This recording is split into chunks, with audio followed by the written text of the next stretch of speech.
I've mentioned it in a ton of videos at this point, but if you somehow missed it, I went to YCS Pasadena in beautiful California last weekend, and one of the things that I did on Sunday was I played in a Duel Links tournament, and in today's video, I want to talk about that tournament because many of the things that happened during those rounds are things that I also saw happening during the speed dueling, which I talked about a week ago, and I'm a little worried, and I think the speed dueling format is fun, and I think the cards are fun, but if many of the issues that I had with the Duel Links tournament translate into speed dueling, it could really crush the speed dueling format. Not to the fault of the cards, not to the fault of even how the tournament is set up, but just from a gameplay standpoint, many of the things in the Duel Links tournament made it very unfun to play in, but it was still sort of a cool experience that I hadn't gotten to play in. And I do want to mention the reason I have not yet joined a Duel Links tournament at a YCS. They've been doing them since like the 200th YCS, I believe, so I've had a couple opportunities.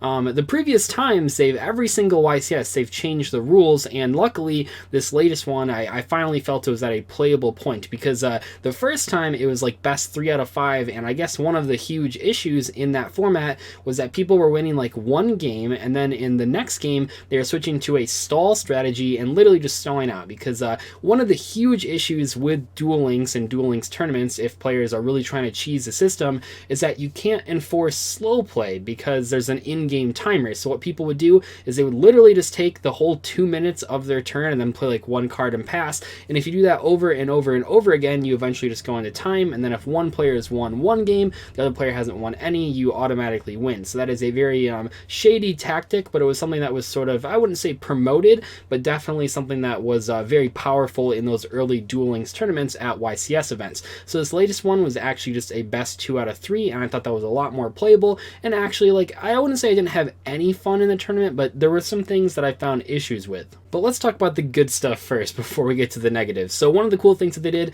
is that they gave us these Duel Links pins for entering. Now, it wasn't a free tournament to enter, but you got these pins. They're pretty neat looking. They say Duel Links on them, and then if you won one round, which I did, you got a Duel Links coin. Now, the Duel Links coin is the literal physical version of the Duel Links coin that flips before every match in Duel Links, and I thought that was kind of cool. I don't know what I'd use it for, because if you're playing in a Duel Links tournament, you're just going to play on your phones. If you play in a real tournament, you're not going to flip a coin, you're going to roll die and stuff like that. So I don't know what you're going to use the coin for, but it's a cool collector's item nevertheless. Other than that though, the whole Duel Links setup, it was best 2 out of 3 like I said, but an interesting thing about this tournament that I'm not sure that they did at the previous Duel Links tournaments at these events is that between games, all of your collection was your side deck. So you could change out your deck entirely, you could change the character you were playing, you could change the skill that you were using, and this is cool, and it's also not cool. It's cool because it gives you the option, if you really picked a terrible deck, that you can just switch up your strategy, as well as stall decks with that setup are a little worse because you can always side deck into lots of background removal, stuff that stops stall decks. It's bad because, so like in my case, right, the decks that I was playing were vampires and spellbooks, mainly just vampires. I don't own any decks that have a counter to sealed tombs, which is a very common skill. So in my case, when I played someone in the second round, I played vampires, and then he just switched to sealed tombs, which is, I mean, it's not his fault that the tournament set up that way. I literally didn't have a deck to switch to that didn't just get countered by that, so I promptly lost the next game. And I think that if I had a bigger collection, that wouldn't have been an issue. I probably could have switched to something like Destiny Heroes or anything else, really, like For Hire, something that didn't lose to the sealed tombs ability. But in my case, because I only had 2 decks, it was pretty tough to play in that tournament against anyone that had sealed tombs, because even if I won the next game, that would still have to go to game 3, where they could just play sealed tombs again. Now, maybe to them, they don't know that I only have 2 decks, but I think many people that I was playing against already did know, like, knew who I was, so that, I mean, not that I'm, like, huge in the Duel Links community, but at least the second round person did recognize who I was, I think. He said, oh, I didn't realize that the real Dzeeff was in this tournament. Something along those lines.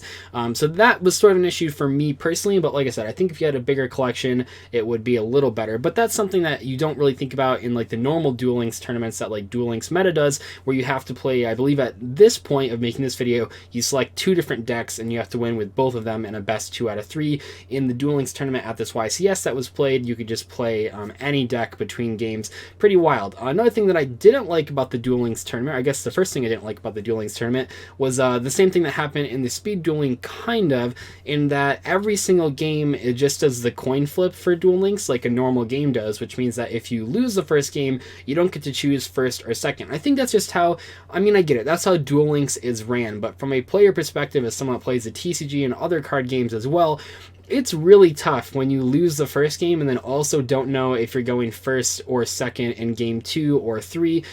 That's just not fun, and I think that that's one of the things that makes playing the Duel Links tournament, or any Duel Links tournament really, just a little less fun than the TCG, because in the TCG, you know that you can go first in game 2 if you lose game 1, and that's a huge advantage, and it helps the player that lost the first game. But in the Duel Links tournament, you can sort of get screwed on the coin flip twice in a row. Now, in the speed dueling tournament, if you remember, when you lost the first game, you automatically went second in game 2, and that was way worse, at least in the case of Duel Links. It's a coin flip, but it's still something to keep in mind that made the tournament experience a little worse than it would have been if I was allowed to pick first or second. However, I do want to mention it's not Konami's fault, or it's not the YCS's fault, it's not the side event's fault, just because there's no option in Duel Links, to my knowledge, where you actually can pick to go first or second. Another issue that I have with both the speed dueling and the Duel Links tournaments is more due to their function in the YCS environment. And what I mean by that is that in the case of speed dueling, at least it's physical cards, but in the case of Duel Links,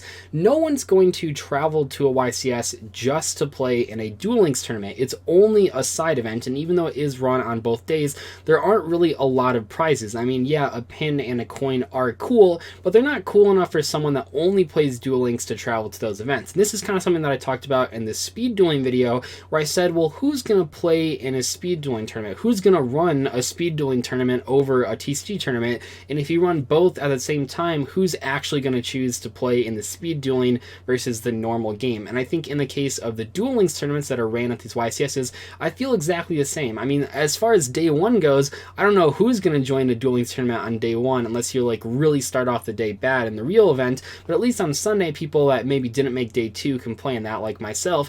But in general, no strictly Duel Links players are going to show up to a YCS. Maybe Konami thinks they will. I mean, I can't imagine that they would think that. I mean, they have to be realistic. No one's going to pay hundreds, if not thousands of dollars to fly to a YCS just to play in an 8-person side event. Seems pretty unlikely. So what ends up happening is that in like my own event, and it's hard to say, but I'm pretty sure out of the 8 people that were in that little side event, only 3 of us were like actually competitive players, if you count myself as competitive. Like the person that I ended up losing to, I believe ended up winning the entire event, but he was like by far the best player in that event, just like from the few games that I played with him, as well as the games that I watched him play. He had like most of the cards, all sorts of skills. He definitely seemed like an actual dedicated Duel Links players, but many of us in that tournament, I mean, I'm kind of on the halfway point, because technically, like, I mean, I get King of Games, right? And that's not really that big a deal. And I do okay when I play, like, in the KC Cup, but not, like, really, really good. I haven't, like, actually played in any other tournaments.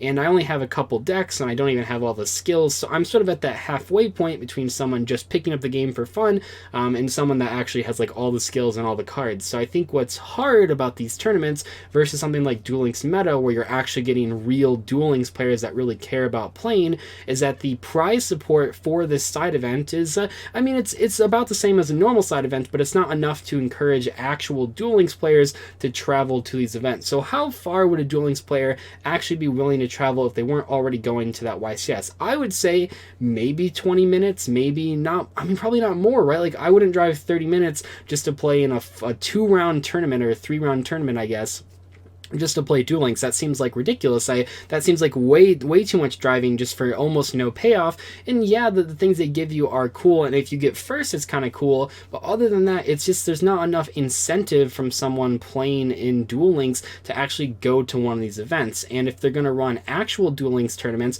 are they really going to do them in person all the time? I don't think Konami hosts online tournaments. That's just Duel Links Meta, which is unofficial. So it's in this weird spot, and this is kind of where the speed dueling is as well, where it's like, who's going to buy cards for this if it's only going to be used in a side event? Does Konami make a Duel Links and a speed dueling YCS? I mean, if they did that, there would be huge public outcry. I think new formats are good for Yu-Gi-Oh! I think the 3v3 event that's coming up at YCS Atlanta is super exciting. I love 3v3s, and 3v3s are very popular in the OCG, but it's still the TCG. It's still the real physical card game. If they announced a YCS that was only Duel Links, I think people would go crazy. I think they'd be extremely angry at Konami for doing that for a rightful reason. I think that they have the right to actually assume that Konami should cater to the TCG players at the TCG events. So when you sort of add Duel Links as like a main event for those YCSs, which were used to just be TCG events, it kind of gets an awkward situation. Now, I don't know if Konami will actually do that. They haven't made any plans to announce that sort of thing, but it's just something that I was thinking about. Who's playing in these Duel Links and speed dueling side events, and will they ever make it a bigger event? Maybe a regional is a better place to start rather than a YCS. I'm not so sure. But anyway, hopefully you guys enjoyed today's discussion video on that speed dueling tournament and the Duel Links tournament that I went to at YCS Pasadena that were both side events that I did on Sunday. I had a lot of fun at both of them, even though I think both of them could be improved. So hopefully you learned something in this video for when you go to a YCS and want to play in the speed dueling or Duel Links tournament. I'll see you guys later though. Thank you so much for watching. Goodbye.